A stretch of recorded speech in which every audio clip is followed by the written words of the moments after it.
Je m'appelle Tata Lara. Ma première histoire des histoires de Tata Lara, c'est l'histoire de Kenza. Kensei, ma malade, elle a besoin d'argent. Si ta mère la prend, elle partira. Tu dois garder ça pour toi. Kenza, mon enfant. Tu sais, je veux savoir. Qu'est-ce qu'il te cache?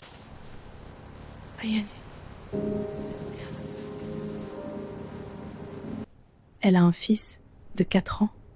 Ton petit-fils tout seul maintenant. Si c'était votre histoire, que feriez-vous?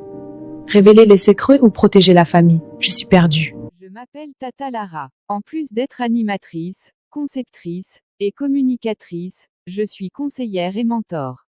Dans une histoire où il y a un secret de famille, votre père vous révèle un secret qui pourrait détruire le mariage de vos parents et vous demande de ne rien dire, tandis que votre mère vous presse de lui dire la vérité qu'elle soupçonne.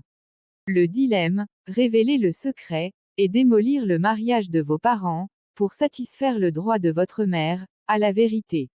Ou, garder le silence, préserver l'illusion de leur bonheur, et la vie de votre père mais vivre avec un mensonge qui va ronger votre mère. Quoi faire? Qui serait le plus sage?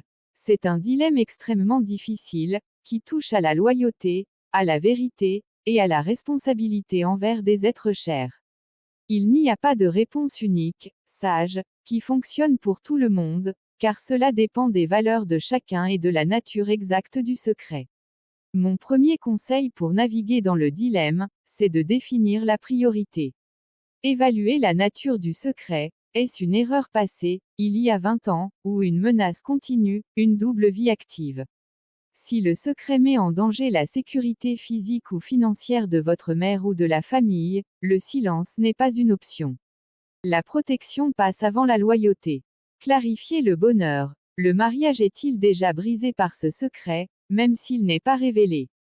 Autre conseil de ce niveau de mon analyse, sur cette histoire, demandez-vous si préserver l'illusion est réellement protégé, ou si c'est simplement retarder une douleur inévitable. Un bonheur basé sur un mensonge n'est pas durable.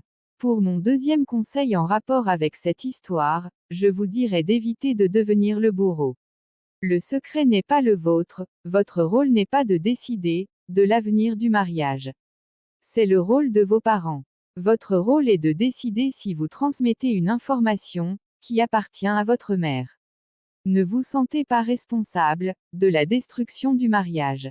Le mariage est démoli par l'action du père, pas par la révélation de l'enfant. Parlez d'abord à votre père, avant de révéler quoi que ce soit à votre mère, donnez un ultimatum clair à votre père. Mon troisième conseil en lien avec cette histoire, c'est de protéger son propre bien-être. C'est ça la sagesse. Le coût du mensonge. Demandez-vous quel est le prix psychologique de mentir constamment à votre mère, pour votre propre paix. La loyauté envers soi-même est primordiale. Vivre avec ce fardeau peut entraîner de l'anxiété, de la dépression et une rupture de votre propre relation avec votre mère. Vous n'êtes pas obligé de vous sacrifier pour les erreurs de votre père. La vérité est un droit, votre mère a le droit de connaître la vérité pour prendre ses propres décisions éclairées sur sa vie, rester ou partir. Si la vérité doit être dite, cadrez-la comme un acte d'amour et de respect envers elle, non comme une trahison envers votre père.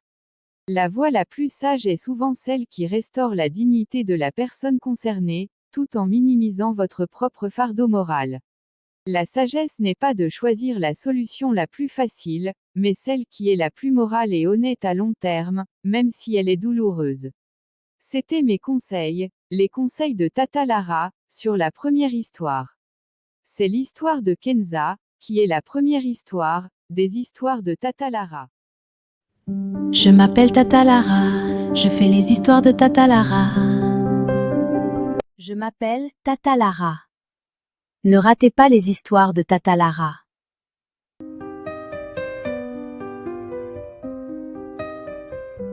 Je m'appelle Tata Lara, je fais les histoires de Tata Lara. Tata Lara vous raconte des histoires, raconter des histoires, pas pour raconter, raconter des histoires pour donner des conseils grâce à ces histoires. Tata Lara donne des conseils.